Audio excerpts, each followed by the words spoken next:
এক ওসি চলে যায়, এক অফিসার চলে যায়, কিন্তু দেখা যায় সেখানে দুর্নীতি যায় না। কারণটা কি? অফিসার ট্রান্সফার হলে হবে না। সেখানে মানুষ আদর্শভিত্তিক, ন্যায়ভিত্তিক, চরিত্রবান লোক যতদিন পর্যন্ত চেয়ারে না বসবে ততক্ষণ পর্যন্ত এদেশ কোনোদিন নীতি আদর্শের কোনোদিন প্রতিফলন ঘটবে না। দেখেন, আমাদের 2 দিন আগে 2 দিন পরে সময় নিয়ে আমাদের কোনো মাথা ব্যথা নেই। আমরা চাই একটা নিরপেক্ষ গ্রহণযোগ্য নির্বাচন। এবং দেখেন, হাবিব আউয়াল সাহেব যিনি সিইসি প্রধান ছিলেন, তিনি স্পষ্ট বলেছেন যে এই বর্তমান সংস্কার ব্যতীত যদি নির্বাচন হয়, 1000 বছর নির্বাচন করলেও কোনোদিন সুষ্ঠু নির্বাচন হবে না। এর জন্য আমরা মনে করি 2 দিন আগে 2 দিন পরে এটা বহুত বড় দেখার বিষয় না।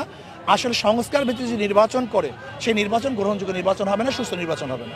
পিয়ার নির্বাচন চাই, এর জন্য আসলে তো বিএনপিও জাতীয় সংসদ গঠন করতে চায়।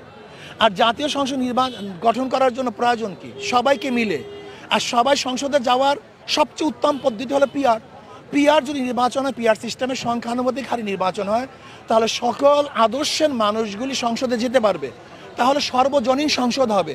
আর সর্বজনীন সংসদ যদি হয়, তখন প্রত্যেকের দাবি দাওয়া সংসদে পেশ করতে পারবে, রাস্তায় হরতাল করতে হবে না। আমি মনে করি মব এটা খুব খারাপ একটা জিনিস, কিন্তু মব কেন হয় এইটার দিকে লক্ষ্য রাখা উচিত। মব তো আওয়ামী লীগের আমল হয়েছে। আপনি কি মনে করছেন আয়নাঘর কি মব নয়? নির্বিচার মানুষকে যখন হত্যা করে সেটা কি মব নয়? যখন মানুষকে গুম করে সেটাও কি মব নয়? এর অত্যাচার অবিচার তো আমিও তো মবের শিকার হয়েছিলাম, আমাকেও তো অ্যাসাল্ট করা হয়েছিল।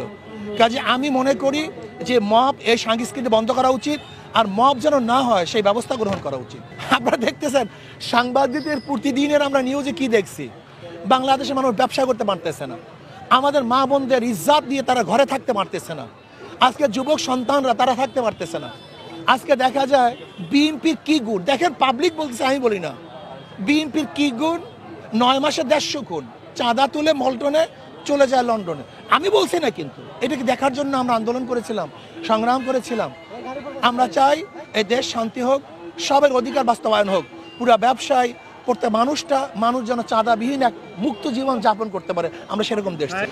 দেখেন, ইসলাম দেশ মানবতার কল্যাণের জন্য, ইসলাম দেশ মানবতার কল্যাণের জন্য যারাই জোট করবে আমরা তাদের সাথে একত্রিত হয়ে আমরা নির্বাচন অংশগ্রহণ করতে চাই।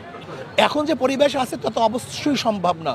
এর জন্য আমরা মনে করি এই সরকারের অধীনে এই সরকার কি নিরপেক্ষ নির্বাচন উপহার দিতে পারবে কি না, এর জন্য স্থানীয় নির্বাচন আগে দেখা উচিত, টেস্ট কেস। যদি দেখি স্থানীয় নির্বাচন সুস্থ হয়েছে, তাহলে আমরা বিশ্বাস করব জাতীয় নির্বাচন সুস্থ হবে। এর জন্য আমরা মনে করি জাতীয় নির্বাচনের আগে স্থানীয় নির্বাচন দেওয়া উচিত। আমরা আস্থা রাখতে পারতেছি না, প্রশাসন এখনও ঢেলে সাজানো হয়নি, এখন প্রশাসনের সংস্কার আসে নাই। আমরা তো 3টা দাবি নিয়ে আন্দোলন করেছিলাম, সংস্কার, বিচার, নির্বাচন। সংস্কার, বিচার, নির্বাচন, এই 3 দাবিকে সামনে নিয়ে আমরা আন্দোলন করেছিলাম। সংস্কার ব্যতীত কোনো অবস্থা দিয়ে এদেশে গ্রহণযোগ্য নির্বাচন হওয়া সম্ভব না।